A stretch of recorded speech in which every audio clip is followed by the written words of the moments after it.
This is the grave of Mississippi Brigade Confederate Army Brigadier General Jeptha Harris.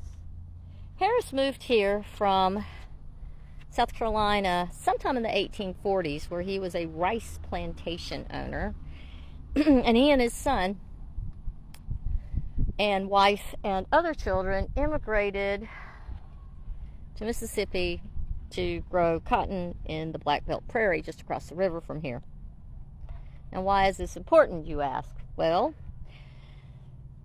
Harris' son George allegedly is the father of Gilly Harris, a black woman that he fathered the child by one of his enslaved women.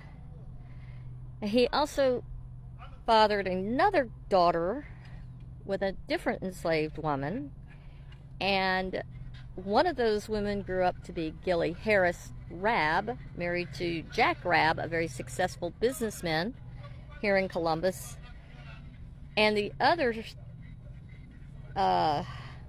daughter, Gracie, had a daughter who married one of Gilly's children. Now, let's see if we can find George's grave.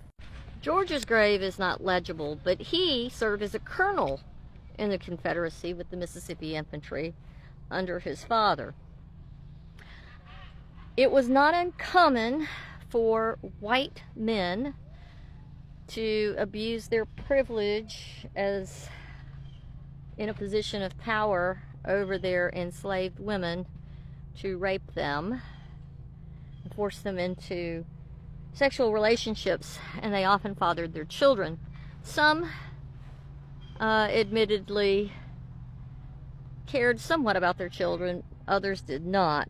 It is not recorded anywhere that the Harrises ever acknowledged their children with their African American slaves.